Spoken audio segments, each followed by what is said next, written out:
Tsy tazapotsiny ny antoko TGV IRD manoloana ireo fanambarana nataon'i Christine Razanamahasoa ny sabotsy lasa teo raha ny fanambarana tamin'ny mpanao gazety androany alatsinainy ho an'ny antokony filohan'ny repoblika dia namatika ny antoko sy ny vahoaka ny fidy azy ny filohan'ny antenimieram-pirenena ka noho izany dia andray ny fepetra mahakasika izany izy ireo raha ny fanambarana natao ndreto mpitondra ten'ny antoko androany alatsinainy dia endrika fanonganam-panjakana izao nataon'i Christine Razanamahasoa izao ary fanoerana sy vitsipahana ny vahoaka malagasy efa nanany safidiny nalaza ankizy izy ireo fa Christine Razanamahasoa no olana mamboly sy mitondra olana eto amin'ny firenena sy manakorotana ny saim-bahoaka ny sabotsy lasa teo moa dia namory vondron-kery politika sy fikambanana maro teny amin'ny lapan'ny antenimieram-pirenena i Christine Razanamahasoa tamin'izany no nanambarany indray fa olona ny olana eto amin'ny firenena fa tsy nirafitra nilaza koa izy fa tsy mifanaraka amin'ny andrasam-bahoaka nandritra ny tolona tamin'ny taona 2024 ny zava-misy ankehitriny ary milaza izy fa tsy hijanona ho fivoriana fotsiny ihany fa izy toy ny fanambarana izay nataony.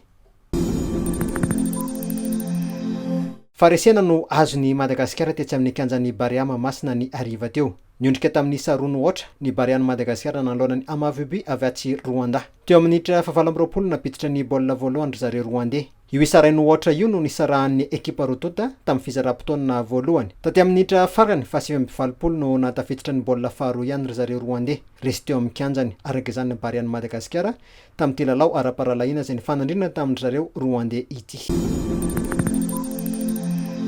Misy fiforonana andro ratsy amin'ny faritra atsinanan'ny faritra Sava amin'izao fotoana izao raha nampitany ny fobe famantarana ny toetry ny andro. Tamin'ny telo ratolakandro teo dia tany amin'ny 820 kilometatra avaratra atsinanan'ny Voahimara no misy ny fohibeny mikisaka miadana miakandrefana ity andro ratsy ity. Misy araka izany ny filazana fanairana miloko maitso mahakasika ny rivo-doza ho an'ny faritra Sava antsaranana voalohany sy faharoa Maroantsetra mananaravaratra Sonerany Vongo ary no Sainte Marie. Aina itombo ihany koa raha ny volaza ny fohibe famantarana ny toetrandro ny rotsakorana ny ilany avaratra sy ny avaratra atsinanany sy ny afovoany atsinanany nosy ato anatin'ny 4 andro manaraka. Nahazo fampitandremana amin'ny loko mavo noho izany ny faritra atsinanana sy distrika ny Vavatenina sy Ifenorivo.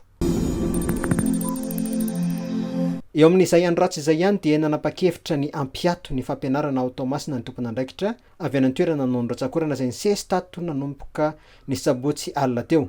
Miankina amin'ny fivoaran'ny toetrandro kosa ny fiverenan'ny mpianatra any an-tsekoly ho iatran'ny tompon'andraikitra any an-toerana. Miditra amin'ny herinandro fahatelo amin'ny 2 volana faha-efatra amin'ny teandrom-pampianarana ny mpianatra ankehitriny tsy misy mantsy ny fialan-tsasatry ny paka araka izay teandrom-pampianarana ity.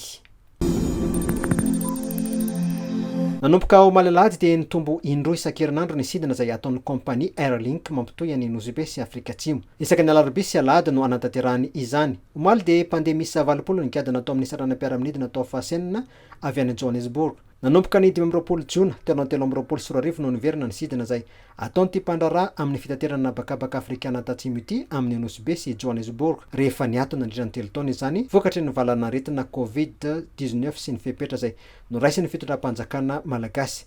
Ankoatran'ny Nosy Be dia misy koa ny sidina isan'andro ataon'ity kompania ity mampitohy Antananarivo sy Johannesburg.